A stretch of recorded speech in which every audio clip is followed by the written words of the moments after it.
Hello and welcome to मध्य मुकाबिल। मैं हूं रबिया खान और मेरे साथ मौजूद है रऊफ क्लासरा। सबसे पहले नजर डालते हैं कुछ अहम खबरों पर।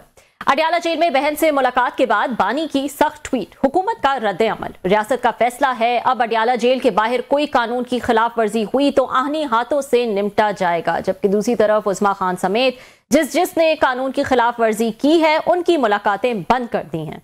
वजीर आला सुहेल आफरीदी की NFC मीटिंग में शिरकत पर खुशामदीद कहते हैं। वजीर इत्तलात अता ताड़र ने अहम प्रेस कॉन्फ्रेंस कर दी। दूसरी तरफ वजीर आला सुहेल आफरीदी आज भी बानी से जेल में मुलाकात ना कर सके। NDO में शिरकत करने वाले PTI अरकान पर बानी शदीद बरहम, सख्त पैगाम दे दिया। इन तमाम इशूज पर आज प्रोग्राम में बात करेंगे। इसके अलावा रियासत का बड़ा फैसला, बैरून मुल्क से पाकिस्तान मुखालिफ सोशल मीडिया पर प्रोपागेंडा करने वालों के गिर्द घेरा तंग करने का फैसला। रियासत मुखालिफ बयानियां सुनाने वालों को मुल्क वापस लाने के लिए कोशिशें शुरू। वजीर दाखिला मोहसिन नकवी की सेक्रेटरी दाखिला और सीनियर अफसरान के हमरा बरतानवी सफीर से इस्लामाबाद में अहम मुलाकात। आदिल राजा और शहजाद अकबर की हवालगी की दरख्वास्त कर दी। क्या बरतानिया पाकिस्तान की दरख्वास्त पर अमल करेगा? इस अहम डेवलपमेंट पर भी हम बात करेंगे और हमारे साथ मौजूद होंगे लंदन से मुर्तजा। और IMF रिपोर्ट पर अराकीन सेनेट खजाना कमेटी बरहम सियासतदानों पर इल्जामात के बजाय हुकूमत और ब्यूरोक्रेसी को क्यों मौरूद इल्जाम ठहराया गया? IMF रिपोर्ट में पाकिस्तान में करप्शन और बैड गवर्नेंस के बारे में क्या इंकशाफात हुए? रिपोर्ट की फाइंडिंग किस हद तक दुरुस्त है? इस अहम इशू पर भी बात करेंगे आज के शो में। लेकिन सबसे पहले हम बात कर लेते हैं कुछ सियासी सूरत हाल के हवाले से, और इस पर बात करने के लिए हमारे साथ मौजूद हैं MNA शेर अफजल मरवत साहब। अस्सलाम वालेकुम मरवत साहब, बहुत शुक्रिया ज्वाइन करने के लिए। वालेकुम सलाम, शुक्रिया। मरवत साहब, बातें तो आपसे और बहुत सारी करनी है, लेकिन जो मुलाकात के बाद बहुत सारी इंस्ट्रक्शंस भी आई खान साहब की। इसके अलावा उन्होंने अपने कुछ व्यूज़ का भी इजहार किया सर्टन इवेंट्स के हवाले से, सर्टन लोगों के हवाले से, जिसमें आपसे मैं पूछना चाहूँगी NDO में जो इन लोगों ने जो है वो कोर्स में पार्टिसिपेट किया, उस पर उन्होंने बहुत ज़्यादा बरहमी का इजहार किया। और फिर उसके बाद हमने देखा कि वो जो 5-6 लोग थे उनकी एक्सप्लेनेशन भी आई ट्विटर पे। उस एक्सप्लेनेशन के बाद भी जो है वो सोशल मीडिया ने उनको नहीं बख्शा और उनको यहां तक कि गद्दार जो है वो करार दे दिया गया है। क्या कहेंगे आप इस हवाले से? ये वो लोग हैं जो अपनी इंतहा कुर्बानियां देने के बावजूद भी जी सोशल मीडिया के अताब से नहीं बच सके हैं। आदिल खान बाज़ी कारबों रुपए की कीमती प्लाजा गिराया गया। सनाउल्लाह मसीखेल ने जो तकालीफ उठाई, जो पाकिस्तान तहरीक इंसाफ और खान के लिए जिन सऊबतों को बर्दाश्त किया, यही हालत उमेर नियाज़ी की रही है। अब NDU में जाना ये असल में दारोमदार इस पे होता है कि खान के सामने बात किस तरह प्रेजेंट की जाती है। खान को ये बताया गया होगा कि जी गए PTI के लोगों ने जो है आर्मी ऑफिसर से इंटरेक्ट किया मीडिया पे। ये नहीं बताया गया होगा कि उन्होंने वहां जाके खान के लिए भी आवाज उठाई। ये नहीं बताया गया होगा कि पार्लियामेंटेरियन की हैसियत से NDU जाना MNA के फराइज का हिस्सा है। ये नहीं बताया गया होगा कि ये एक एकेडमिक सेशन था और ये कैपेसिटी बिल्डिंग के लिए जरूरी था। बहरहाल मैं ये समझता हूं कि जितना पाकिस्तान तहरीक इंसाफ के MNAs ने बुकता है खान के लिए, इसके बाद भी अगर गद्दारी के सर्टिफिकेट हैं तो मेरा ख्याल ये है कि आने वाले वक्त में ये सर्टिफिकेट अपनी औकत ही को देगा। अच्छा, ये बताएं कि ये किसने बताया होगा? आपने कहा कि ये बताया गया होगा और किस तरह से बताया गया होगा वो मैटर करता है। तो ये किसने बताया? क्योंकि मुलाकातें तो हो नहीं रही थी। अभी जो मुलाकात हुई वो उस्मा खान की हुई और जब वो बाहर आई तो उन्होंने जो है वो ये बात की। और फिर खान साहब का जो एक्स पे पोस्ट आया वो काफ़ी सख्त था, उसमें भी उन्होंने इस बात का जिक्र किया। तो उस्मा खान ने जाके ये बात जो है वो उनको बताई है कि NDO में ये 5-6 लोग जो है वो गए थे और ये पहले से डिसाइड हो गया होगा कि खान साहब को जाकर ये भी बताना है। देखिए, खान साहब को क्या कहना है, किस अंदाज से कहना है, किस तरह कायल करना है, वो पहले से तय किया जाता है। अच्छा, बाकी NDU में जाने का आइडिया तो उनको डॉन अखबार से हुआ होगा क्योंकि वो डॉन अखबार तक रसाई रखते हैं। और ये किस पैराए में बात करनी है, किस तरह खान से एक फैसला जो है करवाना है, वो प्रेजेंटेशन पे होती है। और ये 4-5 लोगों की मशावरत के बाद जो है वो बयानिया बनाया जाता है कि हकाइक को किस तरह खान के सामने प्रेजेंट करना है। और कौन ये 4-5 लोग कौन होते हैं, अगर आप बता सकें तो? वही जो हर वक्त मिलने के लिए आए होते हैं। खान सेक्रेटरी जनरल है, अलीमा खानम है और खान की बहनें हैं, और 2-3 और जो खान तक रसाई रखते हैं, और जो ज्यादातर वकलाई है। सही, ठीक जी, बहुत शुक्रिया आपका। अच्छा, रात हमारे साथ फवाद चौधरी साहब भी थे, उनसे भी हमने सवाल जवाब किया, आपसे भी हो रहे हैं।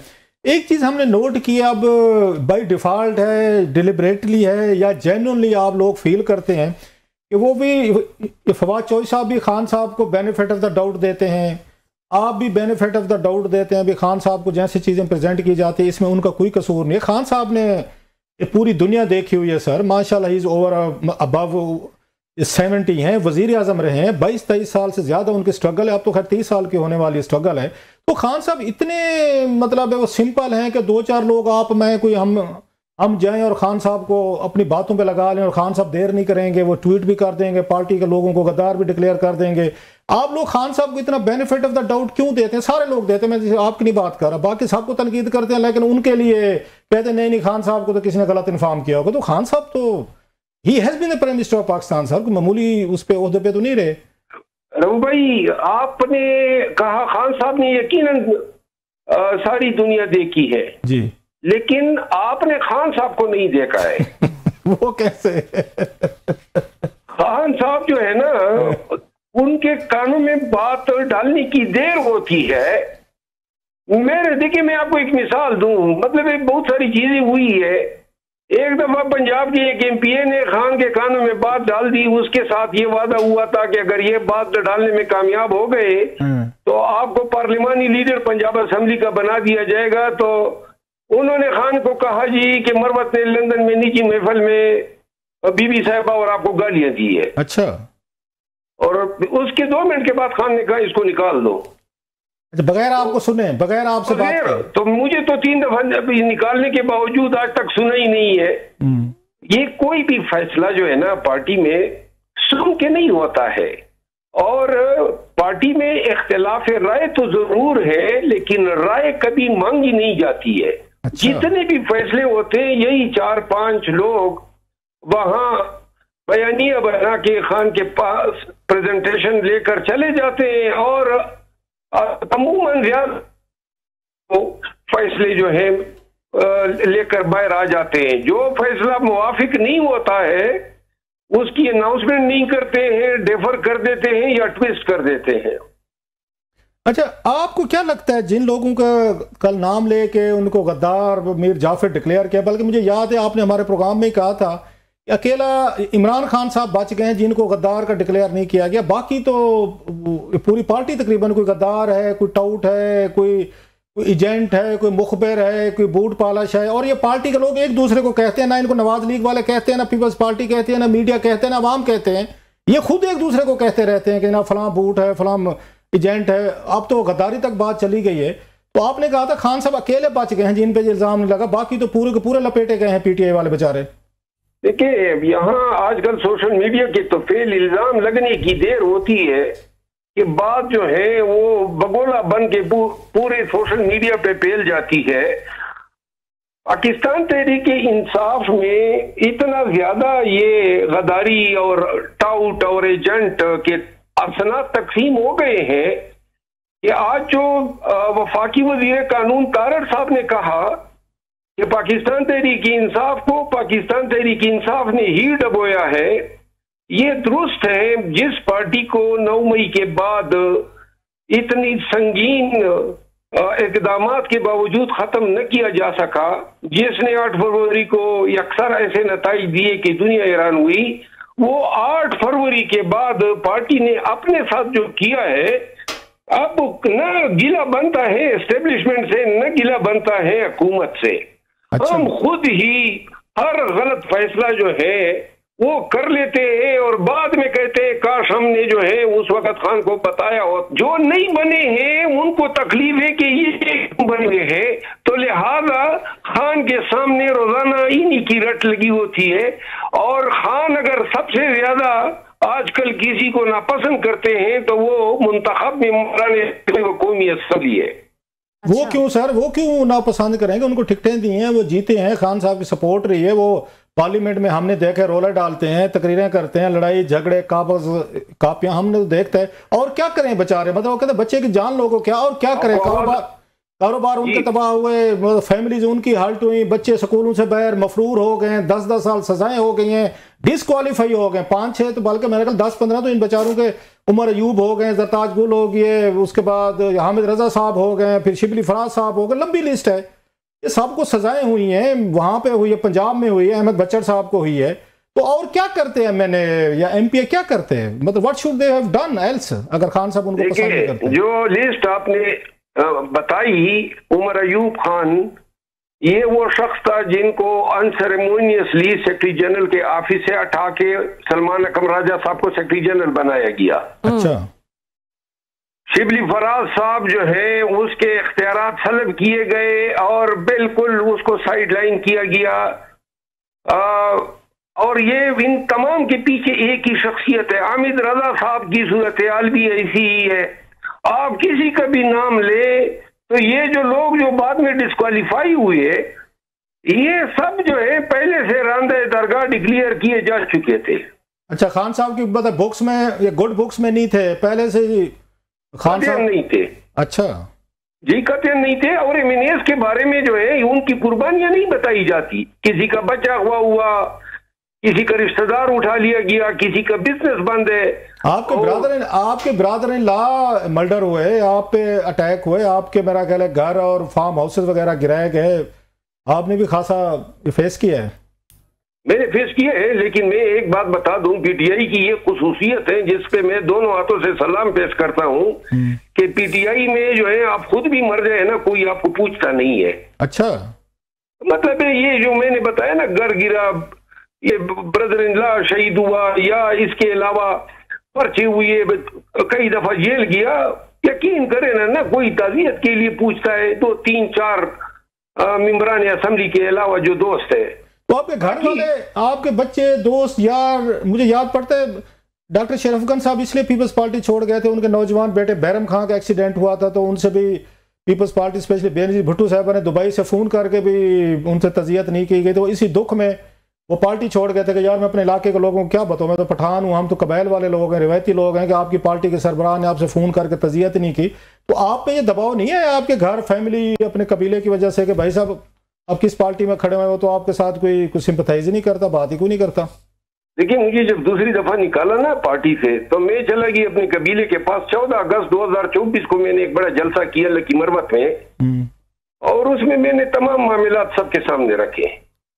तो लिहाजा मैं अपने वोटर्स, अपने जिले के लोगों से इख्तियार हासिल कर चुका हूँ। उन्होंने कहा जो भी आपका फैसला होगा हमें कबूल होगा, और यही मेरी फैमिली का फैसला है।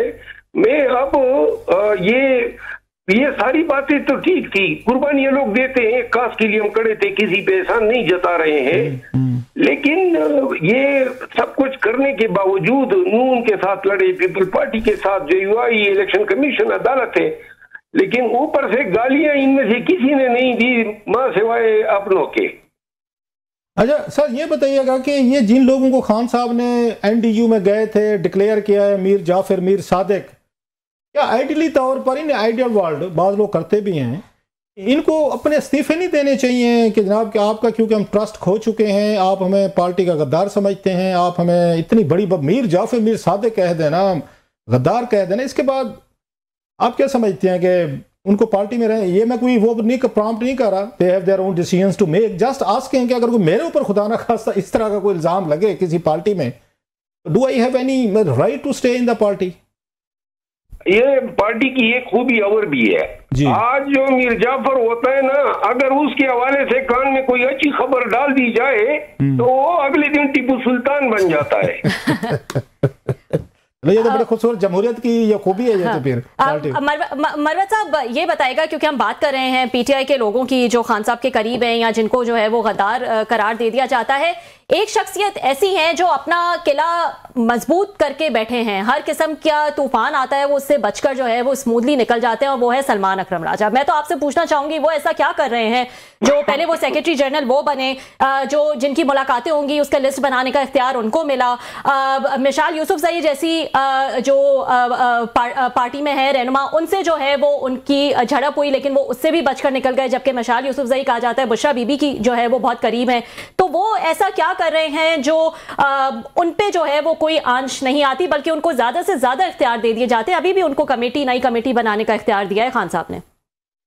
ये जो कमेटी जो है ये बजाते खुद एक सवाल है कि पॉलिटिकल कमेटी ने ऐसा क्या गुनाह किया कि पूरी कमेटी आपने एबालिश कर दी। जो पीटीआई की खान के बाद सबसे स्ट्रांगेस्ट कमेटी थी, 9 मेंबर थे पहले, फिर 17 हुए, फिर 34 हुए। जब 9 कमेटी बनाई तो उसमें मैं भी मेंबर था, लेकिन बाद में पॉलिटिकल कमेटी में तकरीबन हर ग्रुप को नुमाइंदगी दी गई। अब चूंकि ऐसी पॉलिटिकल कमेटी बनानी जरूरी है जिसमें सिर्फ हम ख्याल लोग हो, तो यूं ये तुड़वाई गई है। जहां तक सलमान अकरम राजा साहब का ताल्लुक है, सलमान अकरम राजा साहब अच्छी तरह समझते हैं कि अपने ओहदे, अपनी कारकर्दगी और अपनी जात पे पैरा किस तरह देना है।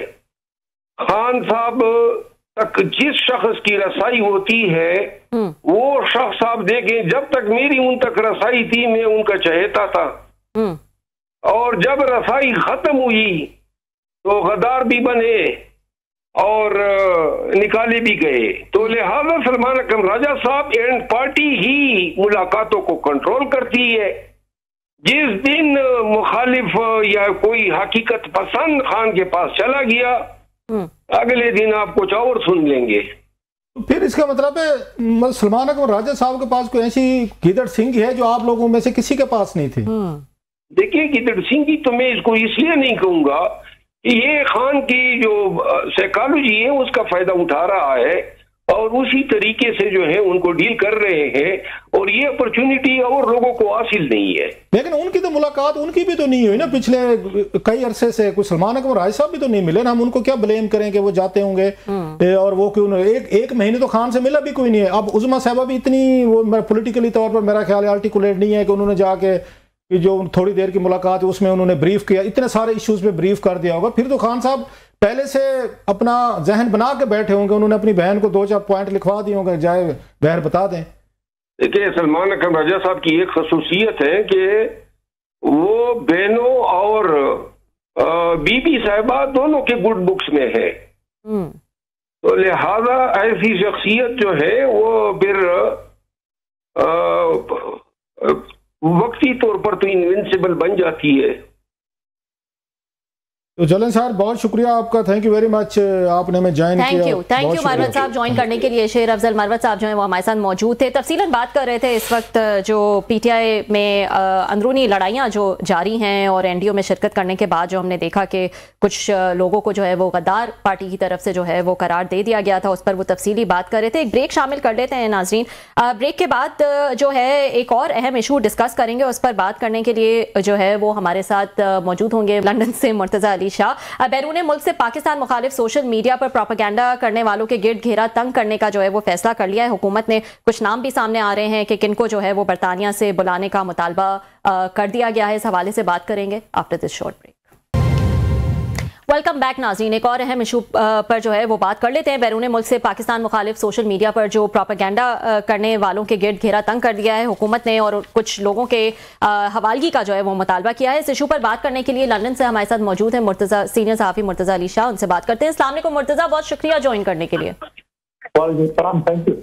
मुर्तजा बताइएगा, ये मोहसिन नकवी साहब की मुलाकात हुई बरतानिया की हाई कमिश्नर से, बल्कि विजुअल्स आए कि वो हाथ से एक फाइल जो है वो उनको दे रहे हैं, ये विजुअल्स भी चले, जाहिर है उनकी मर्जी से ही जो है वो ये चले होंगे। क्या ये पूरा मामला है, इसमें कैटेगोरिकली 2 लोगों के नाम शहजाद अकबर और आदिल राजा की हवालगी का मुतालबा भी जो है कहा जा रहा है किया है, क्या आपके पास खबरें इस हवाले से? पहले तो सिर्फ आदिल राजा और जैसे जिनका मुतालबा होता था, उसके बाद शहजाद अकबर ने भी पुलिस ज्वाइन की है, और उसकी वजह यही समझी जा रही है कि पिछले तकरीबन 8-10 दिन में उन्होंने मुख्तलिफ यहाँ लंदन से बैठ के व्लॉग्स किए, खासतौर पर वो शहजाद अकबर साहब के वो जो क्लिप्स थे वो काफी वायरल हुए। आदम राजा साहब तो पहले से कर ही रहे थे, तो उसमें जो मेजर इस वक्त जो ट्रिगर है ना वो शहजाद अकबर साहब की तरफ से आया। और जो उन्होंने मुख्तलिफ नोटिफिकेशन के हवाले से जो उन्होंने बातें की और कहा कि मेरे सोर्सेज हैं, अंदर के सोर्सेज हैं, और जिनको बुनियाद बना के उन्होंने चाहे वो न्यूज दी या स्पेकुलेशन की, आप कुछ से कह रहे हैं, बट उन्होंने बड़ा ऑब्वियस से उनकी पब्लिकेशन है जो उस चीज ने काफी इरिटेट किया है पाकिस्तानी अथॉरिटीज को। और आपने देखा होगा कि मोहसिन नकवी साहब इंटरिम मिनिस्टर, उन्होंने प्रेस कॉन्फ्रेंस में कहा कि हम ये करने जा रहे हैं।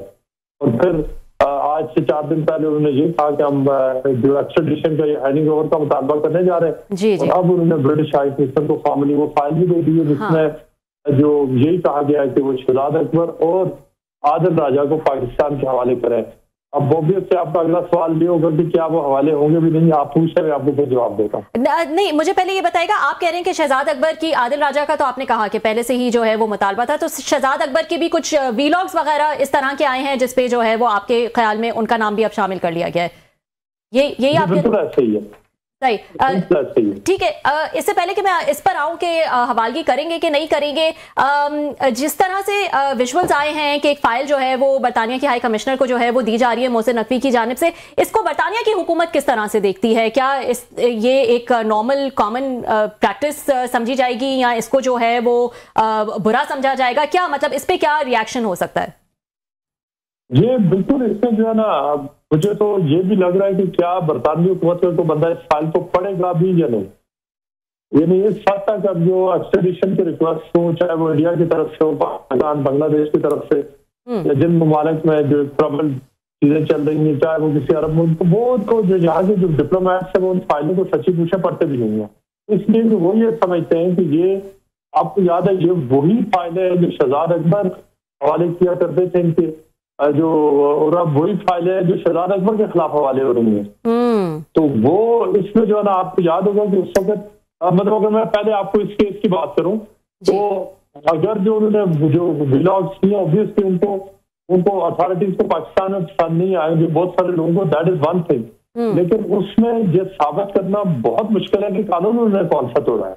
अच्छा, अब कानून, आपको याद होगा आदिल राजा की वो यूट्यूब पर पाबंदी लग गई कि वो भी वापस आ गए, उन पर यूट्यूब ने पाबंदी भी हटा दी। पुराने चैनल पर नहीं आए, नए चैनल से उनको परमिशन मिल गई कि ठीक है आप नया। अब ये बना तो देखो, उसमें तो ये हुकूमतें कहती हैं कि ऐसा यूट्यूब पर वायलेशन हुई, आप यूट्यूब से रब्ता करें। अब YouTube by the time Urdu translation होती, चीजों को देखती, वो करती, और फिर वायलेशन उसको डिटर्मिन करना इज अ ह्यूज टास्क। तो ये जो है इसमें इस फाइल का फ्रेंकली इससे ज्यादा कुछ भी नहीं होना कि वो शायद कोई जूनियर लेवल का डिप्लोमेट उसको क्विकली गो थ्रू करेगा, और उसके बाद जो उसके अंदर जो वर्बोसिटी होगी उसको देखते हुए उस फाइल को क्लोज करके रख देंगे। 99% चांस है कि वो शहजाद अकबर और आदिल राजा से रब्ता भी नहीं करेंगे कि पाकिस्तान ने आपके ऊपर ये इस तरह की हमें रिक्वेस्ट भेजी है। तो ये इस पर जो है मुझे तो इस पर कुछ भी होता हुआ नजर नहीं आता। ठीक जी, बहुत शुक्रिया आपका। जहाँ तक मैं समझता हूँ, कुछ अर्सा मैंने भी आपकी तरह लंदन से रिपोर्टिंग की है कि हमारा भी वहाँ पे डिप्लोमेट से, जो फॉरेन ऑफिस के तर्जमान वगैरह से मुलाकात वगैरह होती रहती थी, कभी कभी वीकली ब्रीफिंग में। मेरा ख्याल है ये ब्रिटेन जो है उसका अपना जो लॉज हैं या उनकी ट्रेडिशंस हैं, तो वो किसी कोई ऐसे मुल्क को ये उसमें एक्स्ट्राडिशन की उनकी रिक्वेस्ट को वो एक्सेप्ट नहीं करते जहाँ पे सज़ाए मौत दी जाती हो, जहाँ पे कोई टॉर्चर का, लोगों को मार पीट करने का रिवाज हो या एक प्रैक्टिस हो, स्पेशली डेथ पेनल्टीज और टॉर्चर के हवाले से उन मुल्कों में वो ना हो, कोई लॉज ना हो। तो लिहाजा जैसे आप कह रहे हैं कि ये भी एक बड़ी रुकावट बनेगी, जिस वजह से कभी आज तक ब्रिटेन ने वहाँ पे रहने वाले पाकिस्तानी हों, इंडियंस हों, या किसी भी ऐसे मुल्क है जहाँ पे डेथ पेनल्टी या टॉर्चर वहाँ पे एजेंसियाँ करती हों, तो उनके हवाले नहीं करते वो। बिल्कुल ऐसे ये देखा है, ये तो ये वाली चीजें भी है। और उसके अलावा अगर जहां उनको ये फील भी होता हो कुछ इस्लाम मुल्क में किसी बंदे का पॉलिटिकल ट्रायल हो सकता है या पॉलिटिकल बेसिस पे उसकी टारगेटिंग हो सकती है, जो उसको फेयर जस्टिस या उसको इक्वल अपॉर्चुनिटीज नहीं मिलेगी, वो उसको भी एक्स्ट्राडाइट नहीं करती। जहाँ पे यह खतरा हो कि डेथ पेनल्टी है या उसको उसकी ह्यूमन राइट्स चाहे जेल में वायलेट किए जा सकते हैं या बाहर, वो कभी भी नहीं करेंगे। और यही वो बात है, आप अगर अप्लाई करेंगे द रीजन कि by UK will not hand over Shahzad Akbar and Adil Raja because the PTI वाले ये रिक्वेस्ट करते थे कि हसन नवाज को, नवाज शरीफ को इसहाक डार, नासिर भाटो, दीगर लोगों को हवाले करें, तो यूके गवर्नमेंट में ये व्यू था। वो पीटीआई की हुकूमत को भी उसी प्रिज्म से देखते थे कि वहां पे रिप्रेशन होगा, इन लोगों को उनको जस्टिस नहीं मिलेगा और उनको पॉलिटिकली मोटिवेटेड केस। अच्छा ये बताएं, जो बातें आपको पता है, मेरे जैसे एक रिपोर्टर को पता है, बहुत सारे लोगों को पता है, ये बात पाकिस्तान के इंटीरियर मिनिस्टर को पता क्यों नहीं है कि उन्होंने कोई होमवर्क नहीं किया होगा? वजीर आज़म पाकिस्तान जिनके अपने बच्चों की या नवाज शरीफ साहब के बच्चों के एक्सट्राडिशन की इसी तरह की रिक्वेस्ट होती थी, ये शहजाद साहब उनको रिक्वेस्ट करते, तो क्या इन्होंने होमवर्क नहीं किया? ब्रिटेन के लॉज नहीं पढ़े? या फोटो आप है जस्ट मतलब टीवी पे दिखाना है, पिक्चर जरा वीडियो जरा वो दिखाने के लिए, या राजा साहब या उनको शहजाद अकबर साहब पे जरा थोड़ा सा वो करने के लिए कि देखें जी हम आपको लेने आ रहे हैं, जैसे कहा भी है? तो क्या पाकिस्तान का इंटीरियर मिनिस्टर इतना ला इल्म है कि इन लॉज का नहीं पता कि आज तक कभी भी ब्रिटेन ने एक बंदा भी एक्सट्राडाइट नहीं किया? ये अलग बात है, पाकिस्तान से वो दर्जनों ले गए हैं यहाँ से एक्सट्राडिशन अपनी ट्रीटी के जरिए, उन्होंने कभी कुछ नहीं दिया। तो इंटीरियर मिनिस्टर को क्या इनके जहन में है? या नवाज शरीफ साहब, शहबाज शरीफ साहब को लॉज का पता ही होगा, जस्ट एक पब्लिसिटी इसको लेते हैं? How do you take it? Interior minister साहब को तो बिल्कुल पता है कि क्या जवाब मिलना, उनको ये भी पता था कि वो कुछ भी नहीं होगा। और मैं आपको ये भी बताऊंगा, ये मुझे ऐसे भी चीजों का पता है जो बाद लोग हैं, नाम है, इंडिविजुअल है, जिनके बारे में 1 दर्जन से ज्यादा लोग हैं जिनके बारे में पिछले 1-1.5 साल में पाकिस्तान ने रिक्वेस्ट भेजी है कि उन्हें एक्सट्राडाइट किया जाए। उनके हवाले से मुख्तलिफ खतूत लिखे हैं होम ऑफिस को।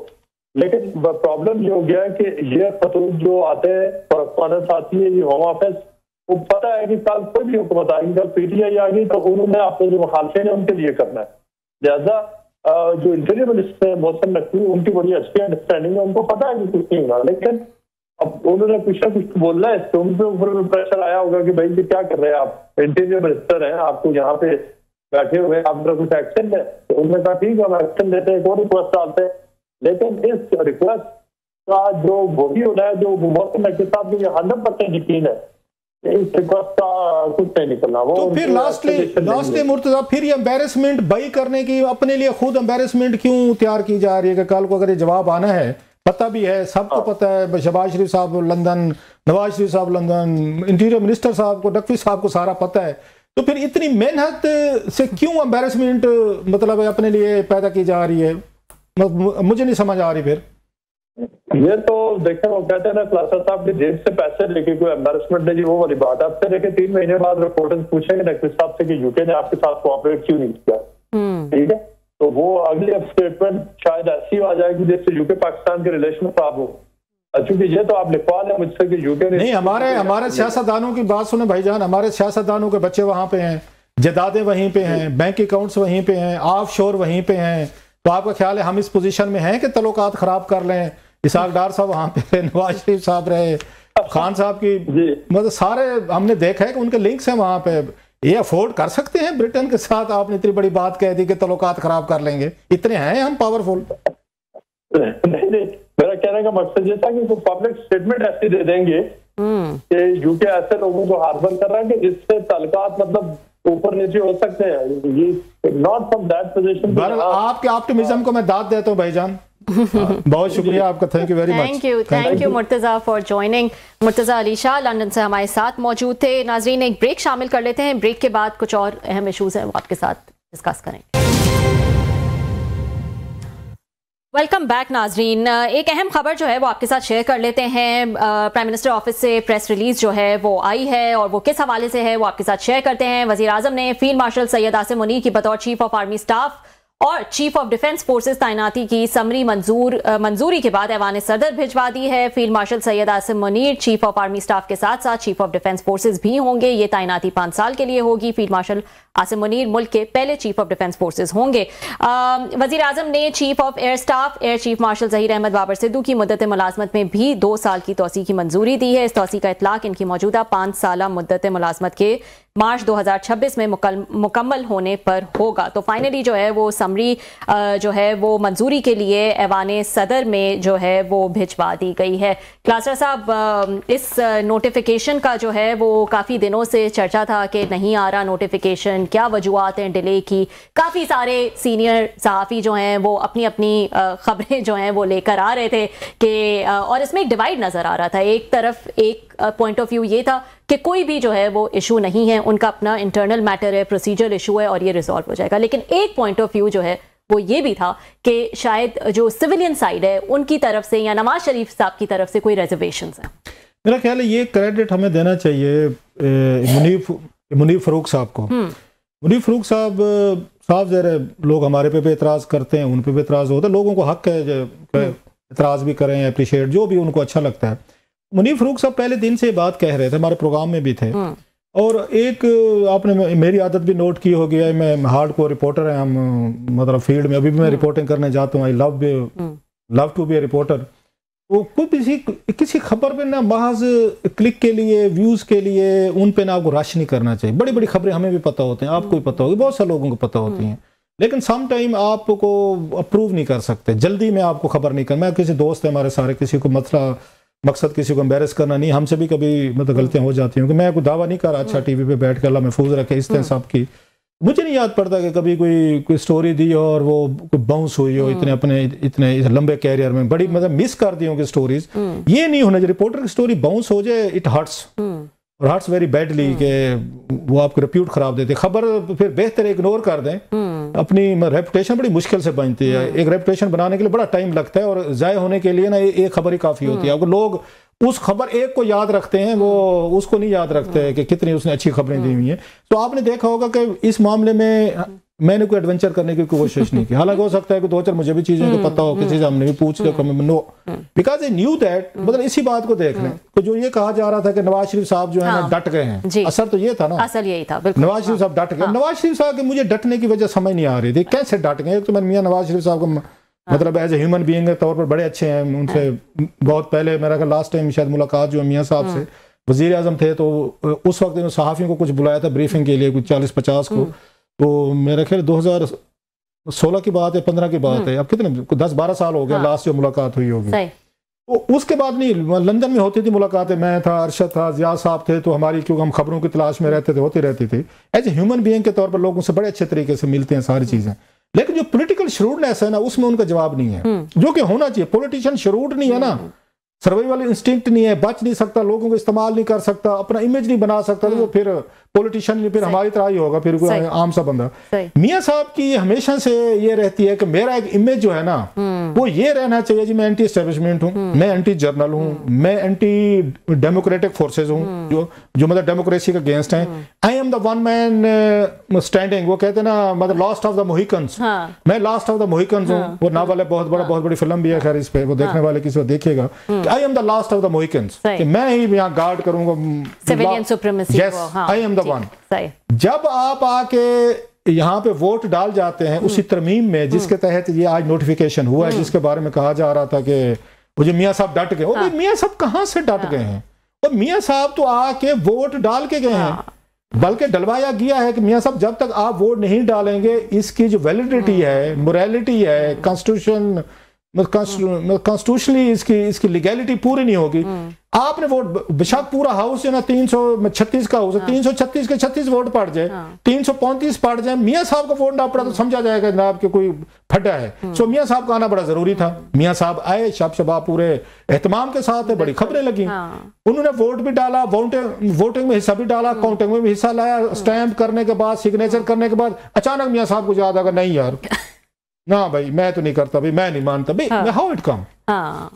ये मतलब इंसानी थोड़ी सी उसकी बात है। ये जानबूझ के इस तरह की चीज जो है मियां साहब और उनके जो करीबी जो है वजीर या दीगर, ये जानबूझ के इंप्रेशन क्रिएट किया जाता है। मुझे इसमें कोई शक नहीं है कि मतलब वो एक जो गुड कप बैड कप है ना, ये बड़ी पुरानी इनकी स्टाइल है शहबाज शरीफ साहब का और नवाज शरीफ साहब। अच्छा, शहबाज शरीफ साहब गुड कप, अच्छा, नवाज शरीफ साहब बैड कप। अच्छा, गुड कप के यार ये तो जमहूरियत को चलाना चाहते हैं, ये किसी से फड्डा नहीं करते, फौजियों से नहीं लड़ते, अपोजिशन से नहीं लड़ते, मीडिया से नहीं लड़ते, किसी से नहीं लड़ते, यार ये तो बड़े अच्छे बंदे हैं, इनके साथ मतलब we can do business with him. वो बड़ी खूबसूरत उसकी लाइन आप भी बार बार कहेंगे, मैं कोट करता हूँ, गॉड फादर को मारे पुजो की। तो एक बंदे के साथ कोई फटा चल रहा था, तो गॉड फादर अपने उससे पूछता है, टॉम हैगन से, जो उसका मतलब उसका स्टाफ अफसर कह लें आम जबान में, तो कहते हैं can we do business with him. Line देखें कि मतलब क्यों जिद्दी आदमी तो नहीं है, कारोबारी आदमी है, बात समझता है। वही वाली बात है कि इसके साथ वो शहबाज शरीफ साहब के साथ बिजनेस किया जा सकता है। We can do business with, we can't do business with Nawaz Sharif साहब। उन्होंने ये इंप्रेशन खुद दिया हुआ है कि जिन्होंने बातचीत करनी है, डीलिंग शीलिंग करनी है, वो शहबाज शरीफ साहब से करें, मियां साहब के पास ना है। इधर से मियां साहब दबाव बढ़ाते हैं, शहबाज शरीफ साहब डील कट करते हैं। इस कैरेट एंड स्टिक जो होती है ना, मियां साहब के हाथ में कैरेट है और शहबाज शरीफ साहब गाजरें लेके फिर रहे हैं जी, आपको गाजरों का जूस पिलाते हैं, वैसे सर्दियों का मौसम है जनाब। तो मुझे ये बताएं लेकिन खलासरा साहब कि ये जो इमेज बिल्डिंग वो करते हैं या उनको एकदम से ख्याल आ जाता है वोट डालने के बाद इमेज बिल्डिंग का, और शायद इस इमेज बिल्डिंग की ही एक कड़ी वो तकरीर भी थी जिस तकरीर में उन्होंने कहा कि खान साहब को लाने वालों का भी जो एहतसाब जो है वो होना चाहिए, और बड़ी उन्होंने एक जो है वो सबने कहा कि वो मियां साहब ने आके जो है वो एस्टैब्लिशमेंट पे जो है वो बात की है। लेकिन ये परसेप्शन किसके लिए यकीन, कौन जो है वो इस पर यकीन कर लेगा या कि कौन बाय कर लेगा? मैं ये आपसे पूछना चाहूंगी, चाहे लोग आके उस पर वीलॉग्स कर लें या अपनी जो भी खबर के तौर पर उसको पेश कर दें। आपने वोट डाला, फिर आपके भाई जो हैं वो पीएम है, आपकी बेटी जो है वो सीएम है, तो कहां से जो है वो मियां साहब जो परसेप्शन या इमेज देना चाह रहे हैं वो कोई बाय करे? बड़ा खूबसूरत सवाल है मत से, वन ऑफ योर मतलब खूबसूरत क्वेश्चंस जब अब तक जितने भी हम उसमें कर रहे हैं। वो कहते हैं अपने हिस्से के बेवकूफ हर को मिल जाते हैं। वो खान साहब को भी मिले हुए हैं, नवाज शरीफ साहब को भी मिले हुए हैं, जरदारी साहब को भी मिले हुए हैं। सो तसल्ली रखें, हाँ। इस खित्ते में आबादी बहुत है माशाल्लाह, 25 करोड़ हम हैं, ठीक है जी। अगर इंडियन चैनल, हमारे दोस्तों के साथ बात रखा इंडियन के साथ, मतलब ये नहीं मैं वैसे मिसाल दे रहा हूँ, हाँ। अगर इंडियन चैनल 1.5 अरब की आबादी को रात को ये कह के तसल्ली से वो सुलाते हैं, हाँ। और फख्र के साथ, हाँ। कि जनाब पाकिस्तान में इंडियन सेना जो है ना वो दाखिल हो गया, इस्लामाबाद पे कब्जा हो गया, लाहौर पे हो गया, कराची से, हाँ। और 1.5 अरब की आबादी ये तसल्ली करके सोती है, हाँ। कि अब पाकिस्तान को हमारी सेना ने कब्जा कर लिया है। आपका क्या ख्याल है कि ये काम कोई इतना मुश्किल है कि पाकिस्तान में अपने हिस्से के बेवकूफ ढूंढा? अगर इंडियन चैनल्स ने वहां पे अपने हिस्से के बेवकूफ ढूंढ लिए, अच्छे लोग हैं, मैं ये नहीं कह रहा, वैसे मैं मतलब उसमें कह रहा हूँ, नो ऑफेंसेस टू एनीवन, तो ये नहीं ढूंढ सकते अपने हिस्से के जिनको ये तसल्ली हो? जो मतलब आजकल टॉपिक यही चल रहा है कि मियां साहब डट गए, मियां साहब नहीं मान रहे, और कौन बिलीव किया बैठी है? मीडिया का बड़ा सेक्शन बिलीव किया बैठा है। हम प्रोग्राम कर रहे हैं, वीलॉग्स हो रहे हैं ट्विटर पे, सोशल मीडिया, वो होते विलिंगनेस टू बिलीव। मतलब एक मुझे याद लंदन में थे तो हमारे प्रोफेसर ने ना हमें वो दिया, एक सर्वे दिया, उसके मुताबिक आपका क्या ख्याल है टीवी अखबारात जो है ना, ये वोटर्स के ओपिनियन पे कितने % इनका इम्पैक्ट होता है? ये मैं आपको 2007 की बात कर रहा हूँ। और ब्रिटेन की आप literacy rate, political wisdom, maturity level ज़हन में रखें, पता है कितने उन्होंने % बताया? उन्होंने अगर 10 से 15% वोटर पे होता है असर, 10%, बाकी वो नॉनसेंस समझते हैं। अखबारात में क्या छप रहा है, चैनल पे क्या आ रहा है, आप और मैं क्या कह रहे हैं। ब्रिटेन जैसे मुल्क में वहां मतलब वो कहते हैं 10 से 15% वोटर पे फर्क पड़ता है कि हाँ यार अच्छा ये फलाने वाला बंदा ठीक है, ये फलाने वाला ठीक नहीं है। 90% या 80% है वो स्टिल बिलीव करते नहीं, जो हमारी फिलॉसफी है, हमारी पार्टी, हमारे जो उसको रिप्रेजेंट करते हैं, ये मीडिया झूठ बोल रहे हैं, ये अपोनेंट गलत कह रहे हैं। वहां पे अमेरिका में क्या होता है, अमेरिका में वहां पे स्विंग स्टेट्स हैं, वो 10% है मेरा ख्याल है, मैं गलत नहीं कह रहा। 90% पहले से वो कहते हैं बाइबल बेल्ट है उधर जाएगी, डेमोक्रेटिक बेल्ट है उधर जाएगी। सो अमेरिका जैसे मुल्क में भी, वहां पे भी अगर 90%, आपकी दफा खैर थोड़ा सा मेरा ख्याल को अपसेट हुए हैं, तो पहले तो ये था मतलब 10% पे फर्क पड़ता है। तो भाई साहब अपने अपने हिस्से के बेवकूफ बहुत हैं। और आपने जो कहा कि विलिंगनेस टू बिलीव लोगों में होती है, और खास तौर पर अगर कोई उनको साजिशी कोई चीज जो है ना, ये चस्के वाली चीज चाहिए ना, वो अगर मिल जाए तो वो सीधी सादी चीज को साइड पे रख के, जो अकल तकाजा करता है कि ये सीधी सादी चीज है, इस पे यकीन कर लें कि भाई नोटिफिकेशन आना है, हाँ। इस वक्त हुकूमत कोई पंगा जो है वो और नहीं ये मियां साहब के फॉलोअर इस पे दिलो जान से बिलीव रखेंगे कि साडा मियां डट गया सी। अच्छा देखा उन्होंने 4 दिन नोटिफिकेशन नहीं होने दे, हाँ। ये जो 5-6 दिन का गैप दिलवाया ना, हाँ। इसी गैप में से इन्होंने अपने आप को बिल्ड कर लिया, हाँ। ये दाद है ना, ये सियासतदान की दाद होती है। अप्रिशिएट करें इनको, बाशो इनके विजडम को, मैच्योरिटी को, इनके ट्रिक्स को, मैजिक को, कि 5-6 दिन की डिले करवा के इन्होंने अपने आप को हीरो बना। वो साडे मियां साहब डट गए, मियां साहब नहीं सी मनना रहे बात, फिर शहबाज शरीफ गए ने मिन्नत तरले की, बड़े पैदे जान दो कर लो, अच्छा। देखो ना, हाँ। तो उन्होंने फिर बादल ना खास था, उन्होंने फिर शहबाज शरीफ साहब की बात मान ली, फिर उन्होंने कहा चलो यार एक क्राइसिस नहीं करते, कर देते हैं। That's their success, that's how they play. और मेरे बस में हो तो नवाज शरीफ साहब को ऑस्कर दूं और हर साल दूं। चलें, आपका ऑस्कर जो है वो उनको मुबारक हो। नाज़रीन आज के लिए इतना ही, पीर को आपसे फिर मुलाकात होगी।